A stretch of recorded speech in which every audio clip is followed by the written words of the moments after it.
Eccoci qua, gentili amici e amiche della Visione all'Ascolto. Apriamo subito linea diretta Notizie Giorno. Già collegato con noi Gianluigi Tiberio, che è il presidente dell'Ordine dei Medici della provincia di Udine, perché ci sono importanti novità. Questa mattina ci è arrivato un comunicato stampa e allora vogliamo capire bene nel dettaglio di che cosa si tratta. Innanzitutto, buon pomeriggio e grazie per la partecipazione, Presidente. Buon pomeriggio a tutti gli ascoltatori. E niente, l'altra sera eravamo riuniti in consiglio direttivo su all'ordine e siamo stati raggiunti dalla notizia che all'ospedale di Udine la situazione era un pochettino in crisi.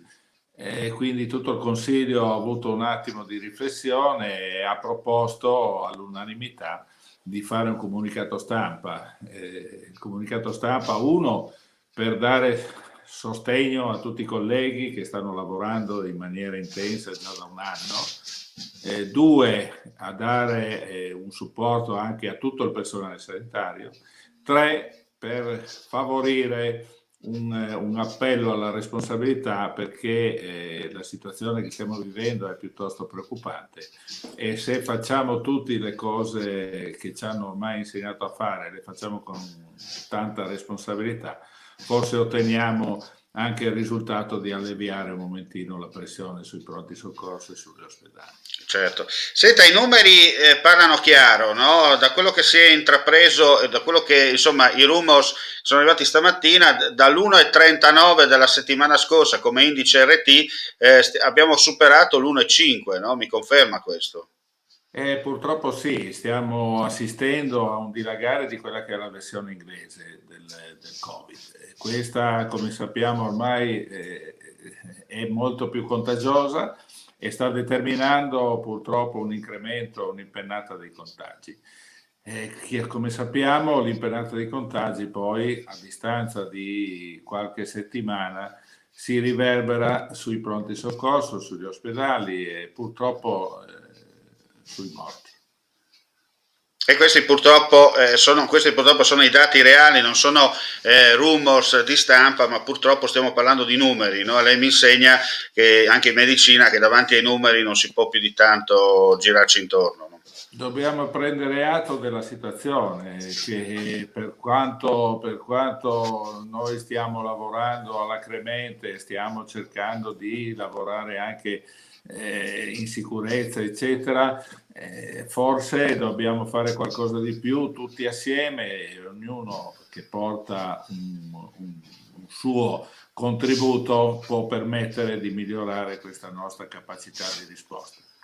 Senta, onestamente, Presidente, alcuni suoi colleghi parlano di chiusura totale, qualcuno dice che queste zone rosse non servono a nulla, qualcuno dice sì, va bene, però bisogna valutare le cose. Onestamente parlando, perché la gente, vabbè, i politici, vabbè, i giornalisti, ma la gente si aspetta da chi è professionista nel settore, cioè dai medici in generale, si aspetta notizie chiare e trasparenti, no? Senza tanti giri di Guardi, parole. giustamente, lei ha detto e ha sottolineato un aspetto determinante.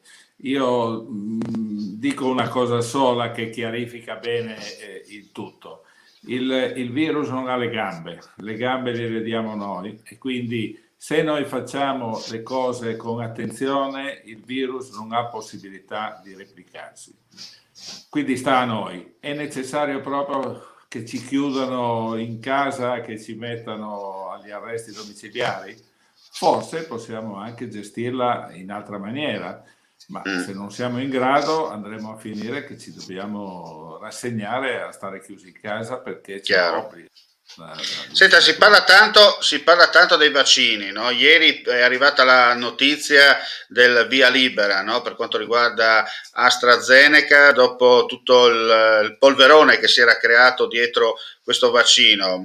Magari sa, io parlo da cronista chiaramente, a me sa un po' di fuffa la cosa, no? Probabilmente c'è qualcos'altro sotto che nemmeno io e lei sappiamo. Però dall'altra parte questi messaggi potrebbero diventare un po' virali, nel senso virali in modo negativo, no? Perché uno dice, ah, allora io vado a farmi il vaccino, ma sono sicuro, punto di domanda, perché prima mi dicono di sì, poi mi dicono di no. Ah, quello è morto per il vaccino, poi no, gli è venuto l'infarto. Cioè, non so se lei giustamente si mette nei panni anche dei suoi assistiti. Infatti è proprio questo che stiamo, diciamo, percependo quotidianamente. I messaggi che arrivano e che, diciamo, sono subentranti in questo tipo di situazione vengono percepiti come una situazione che abbassa il livello di sicurezza e a questo punto disorienta le persone.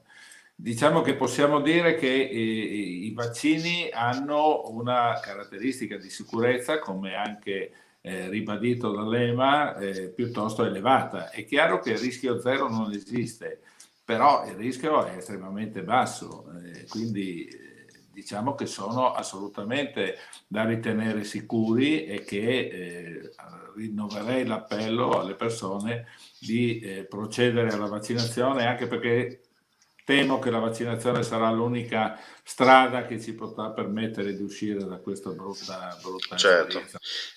Secondo lei gli arresti domiciliari, tra parentesi, in Friuli Venezia Giulia continueranno anche dopo Pasqua? Non lo posso dire, io mi auguro di no, io mi auguro di vivere sempre in maniera sociale con tutte le persone. È chiaro che la situazione sarà quella che governerà il tutto e quindi se noi facciamo i bravi otterremo anche una buona possibilità di ritornare a una vita normale.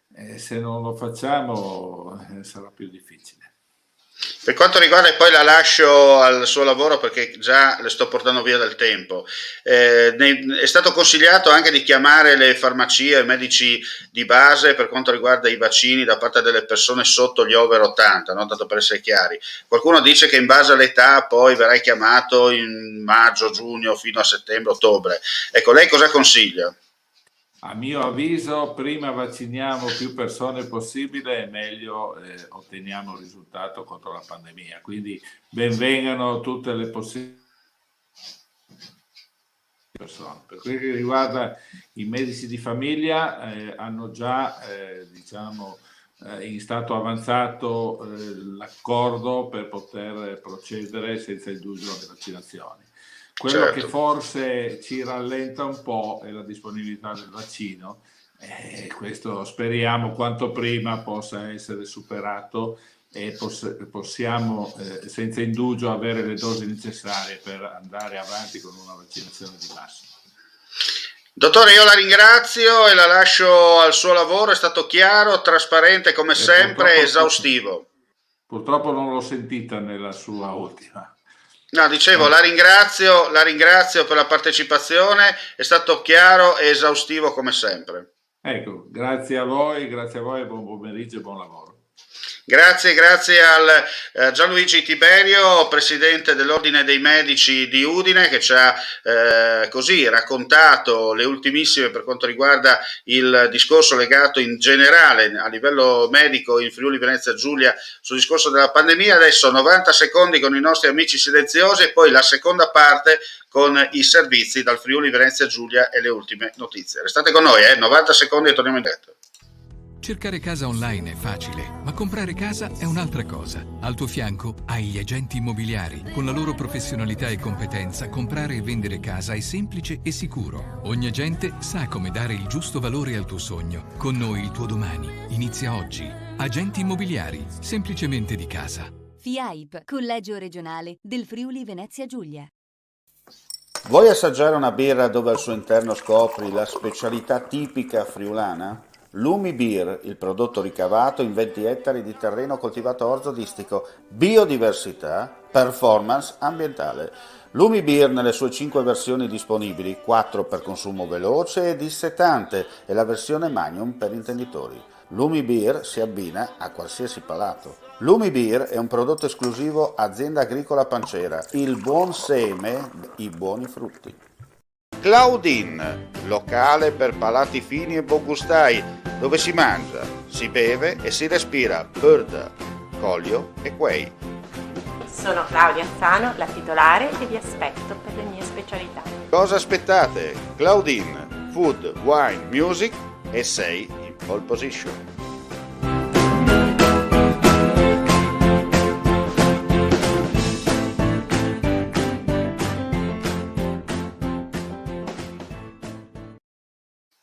Torniamo in diretta con la seconda parte del con la nostra linea diretta giorno. Abbiamo sentito nel primo collegamento il presidente dell'Ordine dei Medici della provincia di Udine, Gianluigi Tiberio, che ci ha spiegato importanti novità per quanto riguarda la pandemia in Friuli Venezia Giulia. Adesso apriamo la cronaca con il primo servizio da Pordenone. Un dipendente pubblico di Pordenone, responsabile di un'associazione sportiva dilettantistica, è indagato per truffa a danno dello Stato e peculato in quanto in più occasioni, pur risultando in servizio assente dal lavoro per malattia, partecipava a manifestazioni e incontri di rappresentanza del sodalizio di cui era presidente oppure svolgeva attività extraprofessionali. Un'altra persona risulta indagata in concorso anche per reato di peculato, poiché il funzionario, grazie al suo status gerarchico all'interno del proprio settore di amministrazione pubblica, impartiva a disposizione a un suo dipendente affinché, in orario di servizio e utilizzando un mezzo dello stesso ente di appartenenza, svolgesse un servizio privato nell'interesse superiore.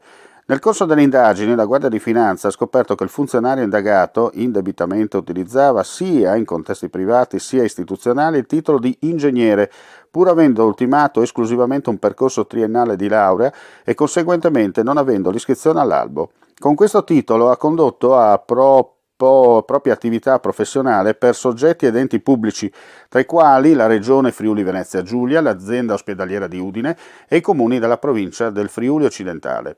Per l'usurpazione di titoli, ipotesi di reato depenalizzata nel 1999 a seguito della riforma del sistema, l'uomo è stato sanzionato amministrativamente dalla Prefettura di Pordenone. La Procura della Repubblica ha invece disposto l'archiviazione di altre analoghe condotte emerse, sempre con false certificazioni di presenza in servizio, per le quali erano però maturati termini di prescrizione. Sono in corso approfondimenti attraverso la Corte dei Conti, per valutare con precisione i danni erariali. Ed ora parliamo di un incidente stradale accaduto poco prima di mezzogiorno a Sedegliano. Alle 12.30 di oggi i vigili del fuoco del distaccamento volontario di Codroipo sono intervenuti a Sedegliano per un incidente stradale tra due autovetture. I pompieri, giunti sul posto, hanno messo in sicurezza le autovetture incidentate. L'area del sinistro e prestato i primi soccorsi, in attesa del personale sanitario del 118. Ad una delle due conducenti dei mezzi coinvolti nel sinistro. Per fortuna meno grave del previsto. Sul posto, per i rilievi di legge, i carabinieri della stazione del Medio Friuli per i rilievi e le indagini di polizia giudiziaria. La persona ferita è stata condotta in ospedale a bordo dell'ambulanza. Torniamo a Pordenone e parliamo appunto di vaccini col prossimo servizio. Le farmacie di Pordenone, che effettueranno i tamponi utilizzando gazebo esterni, non pagheranno il canone di occupazione del suolo pubblico. Lo ha deciso il Comune con una delibera di giunta appena approvata su proposta del sindaco Ciriani. L'esenzione viene applicata in quanto l'attività anti-Covid costituisce motivo di pubblico interesse e di salvaguardia della salute pubblica. I tamponi verranno eseguiti, oltre che dalle farmacie private interessate, anche da quelle comunali. In città il servizio partirà entro fine marzo, al più tardi i primi di aprile. Gli spazi esterni per effettuarli potranno eventualmente occupare anche parcheggi e imporre modifiche alla circolazione, in modo da mettere in piena sicurezza operatori e pazienti. La possibilità per le farmacie cittadine di eseguire tamponi e altre operazioni per contrastare la pandemia nasce da un accordo con Federpharma. E ora ci trasferiamo a Monfalcone perché ci sono importanti novità per quanto riguarda il canale Valentinis, canale navigabile d'ingresso al porto della città dei cantieri. Allora andiamo a sentire, ci è appena arrivata, la dichiarazione del sindaco Anna Maria Cesindo. È una bella giornata oggi, abbiamo comunicato l'assegnazione dei lavori per la realizzazione della riqualificazione del canale Valentinis, il mare che entra in città, il punto più a nord del Mediterraneo. Grazie ai 4,7 milioni che la Regione ci ha dato in concertazione nel 2017 e che grazie a un'operazione fatta in maniera veramente interessante con la condivisione di tutti i soggetti oggi diventa una realtà. I lavori saranno terminati ad aprile 2022. Ecco, noi siamo molto orgogliosi di questo, le barche rimarranno dove sono, le due associazioni hanno collaborato alla stesura del progetto e speriamo di avere il delfino verde, Monfalcone con il mare che entra in città, il punto più a nord del Mediterraneo. Prima di chiudere una notizia di cronaca, perché sono in corso le ricerche di un uomo di 50 anni di Pasian di Prato che è uscito con la propria auto dall'abitazione, non ha fatto più rientro a casa, è stata la moglie ad allertare i soccorsi. Sul posto stanno operando i vigili del fuoco del distaccamento di Codroipo insieme ai colleghi del nucleo del comando provinciale di Udine, l'elicottero di volo che è partito da Bologna e i carabinieri della stazione di Martignacco. Praticamente al momento è stato agganciato il segnale dell'ultima telefonata fatta dall'uomo. Sul posto si sta battendo chiaramente, come ha detto, la zona di Martignacco e Pasian di Prato, ma non si esclude anche per la perlustrazione di altre zone della fascia ovest della provincia di Udine. Praticamente è anche in corso la battuta con l'elicottero, come detto, del nucleo volo di Bologna dei Vigili del Fuoco nell'area del tagliamento tra Dignano e Spilimbergo. Al momento purtroppo non si hanno ancora notizie, si spera positive, del suo rintraccio. E con questa notizia chiudiamo qui la pagina informativa. Sono le 14.45 per chi ci sta guardando in diretta. Vediamo appuntamento intorno alle 18.15, 18.20 per Linea Sera. Chiaramente vi terremo aggiornati nel corso del pomeriggio attraverso le nostre pagine social, attraverso il nostro sito, per quanto riguarda video servizi brevi o breaking news, cioè veloci lanci per quanto riguarda la cronaca, altrimenti come detto 18.15, 18.20 con Linea Sera. Grazie come sempre per la visione e l'ascolto e non resta che augurare a tutti voi buon pomeriggio. Cercare casa online è facile, ma comprare casa è un'altra cosa. Al tuo fianco hai gli agenti immobiliari. Con la loro professionalità e competenza, comprare e vendere casa è semplice e sicuro. Ogni agente sa come dare il giusto valore al tuo sogno. Con noi il tuo domani inizia oggi. Agenti immobiliari, semplicemente di casa. FIAIP, Collegio Regionale del Friuli Venezia Giulia. Claudin, locale per palati fini e buongustai, dove si mangia, si beve e si respira Bird, Collio e Quay. Sono Claudia Zano, la titolare e vi aspetto per le mie specialità. Cosa aspettate? Claudin, food, wine, music e sei in pole position.